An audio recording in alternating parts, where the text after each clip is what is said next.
Salut tout le monde. Alors aujourd'hui, j'aimerais vous parler de mes problèmes de santé.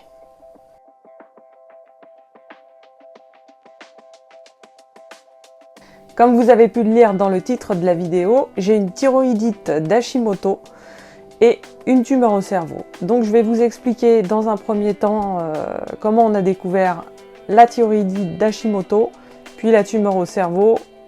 Je vais dans cet ordre-là pour faire chronologiquement dans l'ordre des maladies que j'ai eues. Voilà. Alors pourquoi j'ai décidé de faire cette vidéo aujourd'hui? C'est très simple, c'est pour aider un certain nombre de personnes qui seraient peut-être dans le même cas que moi ou qui se poseraient des questions par rapport à un proche sur ces maladies, comment elles ont été découvertes et puis comment les gérer au quotidien. Parce qu'on va voir que c'est pas évident. Donc j'ai pris des petites notes, parce qu'il y en a des choses à dire. Alors, déjà, qu'est-ce que c'est que la thyroïdite d'Hashimoto? Alors, la thyroïdite d'Hashimoto, c'est une maladie de la thyroïde, la glande thyroïde qui se trouve dans le cou, ici. Alors, c'est une maladie auto-immune qui engendre la destruction de la glande thyroïde. Voilà. Donc, la thyroïdite d'Hashimoto, elle a été découverte chez moi en 2010. Alors, elle a été découverte au bout de 3 ans de souffrance. Alors, ça a commencé au niveau des symptômes. J'étais énormément fatiguée. Ça, c'était le facteur principal avec un autre. Donc, je vais parler juste après. Mais alors, la fatigue, ça se traduisait le matin. J'avais énormément de mal à me lever pour aller travailler. Plus le temps passait et plus j'avais de mal, je m'endormais n'importe où, j'étais tout le temps fatiguée, alors que la nuit, je dormais comme une masse. Donc j'allais voir mon médecin en lui disant que j'étais énormément fatiguée, que c'était pas normal, et elle mettait ça sur le dos de mon métier qui était donc horticultrice paysagiste, et du fait que je prenais de l'âge. Donc bon. Je ne me suis pas posé plus de questions que ça. J'ai continué tant bien que mal à faire mon métier.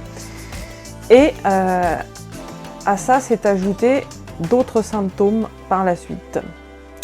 L'autre symptôme qui m'a posé énormément de problèmes, c'est que je suis devenue quelqu'un de très violent. Alors très violent physiquement, verbalement. On peut pas dire que je m'énervais pour un rien, parce que je m'énervais uniquement lorsque il y avait de l'injustice, voilà, ou que j'avais raison. Donc je vais donner un exemple. Une fois j'étais en voiture, je prenais un chemin que je prenais tous les jours depuis que je suis née. Et puis c'était une petite rue dans une petite ville, qui était à sens unique, donc je m'embranche dans la rue et là je vois une voiture en face de moi. De là je m'arrête et je me dis je ne bougerai pas de ma voiture parce que je suis dans mes droits, lui il est à contresens donc c'est mort. De là le mec qui est en face de moi il bouge pas non plus, on reste dans nos véhicules et là il commence à me faire des gestes comme ça. Et je me dis, mais il est fou, il me dit de reculer alors que c'est lui qui est en tort, moi je bougerai pas. Et il commence à klaxonner. Alors du coup, ça m'énerve, je descends de la voiture, je vais le voir et je lui dis, tu vois pas que tu gênes, pousse-toi. J'étais à contresens, là, pousse-toi. Et là, il me dit, la signalisation de la route a été changée il y a 2 jours. Et là-bas, vous avez un panneau, et il était énorme le panneau, de sens interdit, donc à mon niveau où je suis rentrée dans la petite rue. Alors j'étais bien en colère, et là je regarde au loin, je regarde le panneau que je voyais pas d'où j'étais puisqu'il était à l'envers forcément, et je dis ah ouais, ah ouais, ouais, ah ouais, ouais. Bah écoutez, je vous présente toutes mes excuses. Donc vous voyez, là j'étais en tort, j'ai tout de suite redescendu, j'ai dit que j'étais en tort, voilà, je lui ai fait mes excuses, il n'y avait pas... Après, il aurait pu me le dire aussi avant, Bon, il m'a avoué qu'après ça l'a fait rigoler de me voir énervée, mais bon, il savait pas jusqu'où je pouvais aller aussi. Donc voilà, quand je suis en tort, il n'y a pas de souci, tout de suite je dis que j'ai tort et je m'excuse, il n'y a pas de souci. Mais par contre, quand je suis pas en tort et que la personne insiste, et en plus, si la personne est violente, que ce soit physiquement ou verbalement, alors là c'est mort, hein. Je pars au quart de tour, je fonce dans le tas, ça m'a déjà coûté très cher. Donc voilà, ça avait pris des proportions assez catastrophiques, on va dire, hein.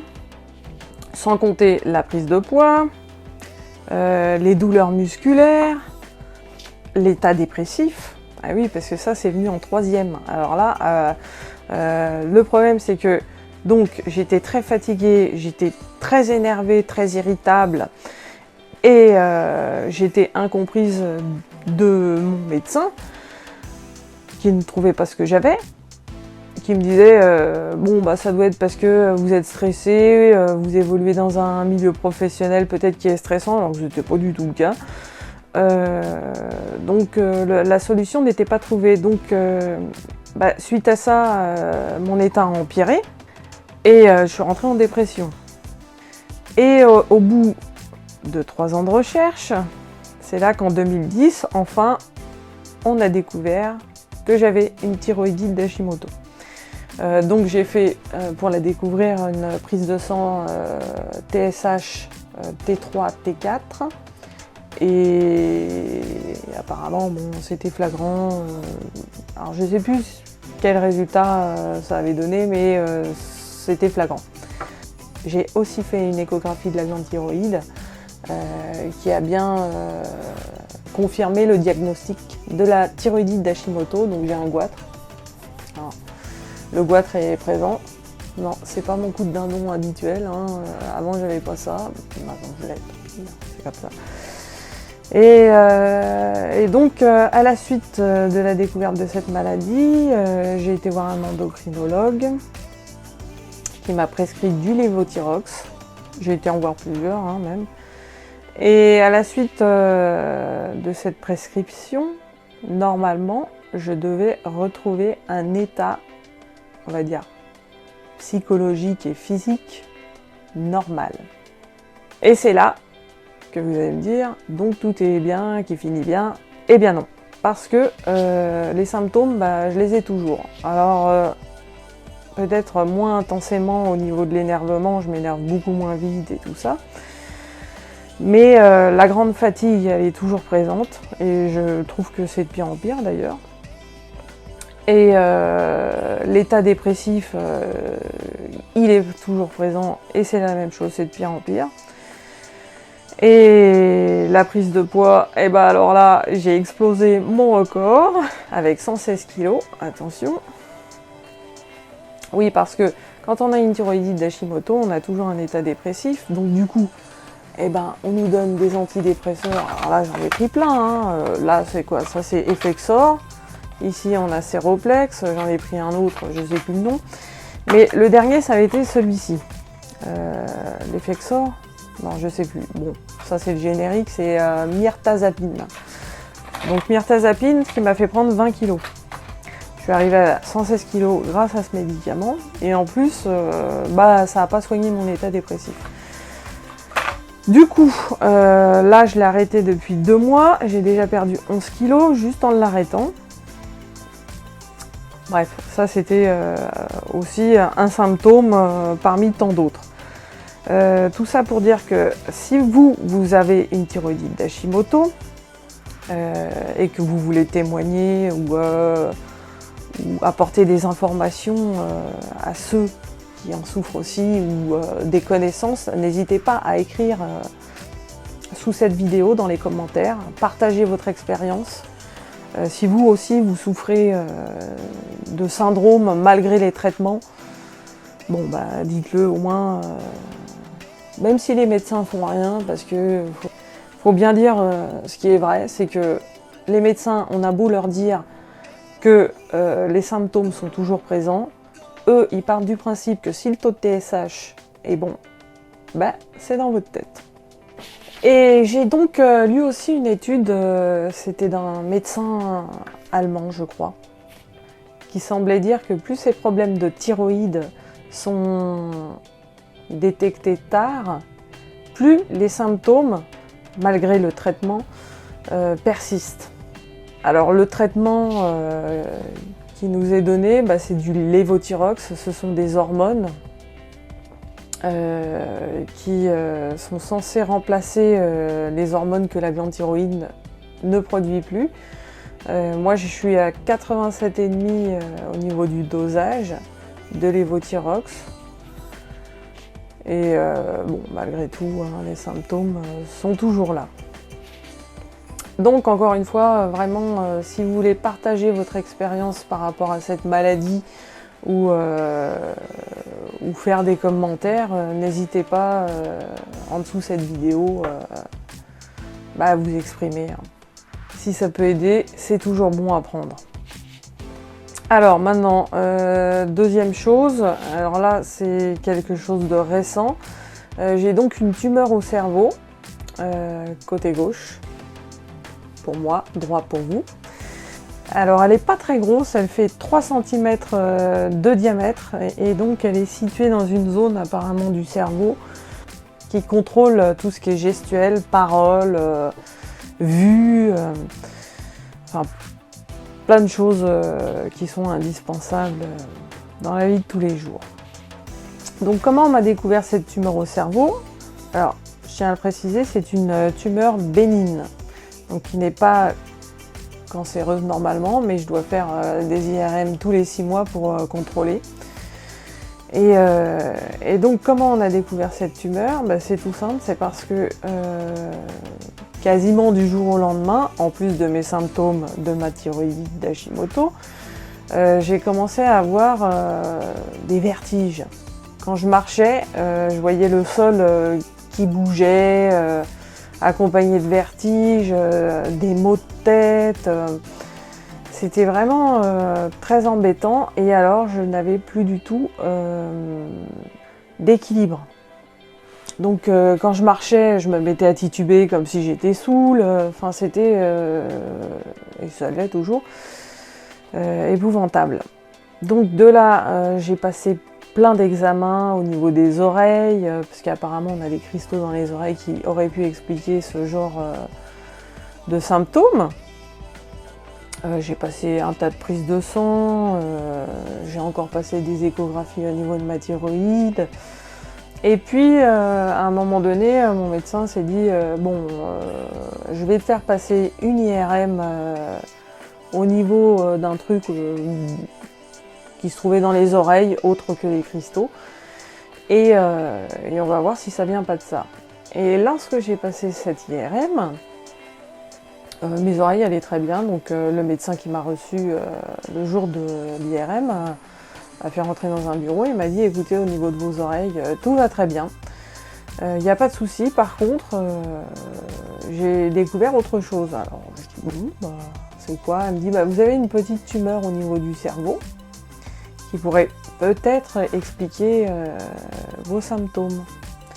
De là, je prends un rendez-vous avec un spécialiste. Alors, je ne sais plus le nom du spécialiste. Je me souviens plus du nom du spécialiste. Comment ça s'appelle? Bon, c'est un spécialiste dans les tumeurs au cerveau. Voilà. Et donc, je suis allée le voir et il m'a dit que c'était pas opérable. Dans le sens que si on opère, c'est dans une zone qui est quand même assez risquée parce que je pourrais avoir des séquelles par rapport à l'opération au niveau de la gestuelle ou du langage ou de la vue. Donc si la tumeur ne dépasse pas 5 cm, ils ne veulent pas prendre le risque de m'opérer. Donc au final, je me retrouve toujours avec les mêmes symptômes, en plus de ceux de la thyroïdite d'Hashimoto, et c'est quand même assez handicapant dans la vie de tous les jours. Donc là encore, là c'est quelque chose de récent, ça fait 1 an et demi, 2 ans qu'on m'a découvert ça. Si vous de votre côté, vous avez la même chose et que vous voulez me faire profiter de votre expérience ou que vous avez des questions, n'hésitez pas là encore à écrire dans les commentaires, je me ferai une joie de vous répondre. Donc voilà, actuellement l'état de ma santé, on ne peut pas dire que je vais mal, on ne peut pas dire que je vais bien non plus, mais c'est l'une des raisons pour lesquelles j'ai arrêté de travailler parce que je suis plus capable. Je suis plus capable, je suis fatiguée tout le temps. Quand le sol bouge pas, j'ai des migraines, je tombe, j'ai pas d'équilibre, enfin c'est une catastrophe. C'est l'une des raisons pour lesquelles j'ai arrêté mon travail. Les autres raisons, je les expliquerai dans une prochaine vidéo qui je pense sortira pour Noël et qui s'appellera... Allez, joyeux Noël la fonction publique, car oui j'étais fonctionnaire. Quelque part je le suis encore puisque je suis en disponibilité. Mais je vous expliquerai tout ça dans la vidéo sur joyeux Noël la fonction publique. Si cette vidéo a pu vous apprendre quelque chose, je suis contente. Si vous pouvez m'apprendre des choses, je serai encore plus contente.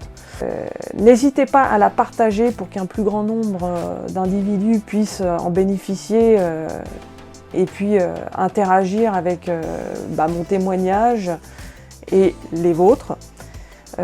Mettez également un pouce bleu si la vidéo vous a plu et abonnez-vous à ma chaîne. Allez, à bientôt et suite au prochain numéro.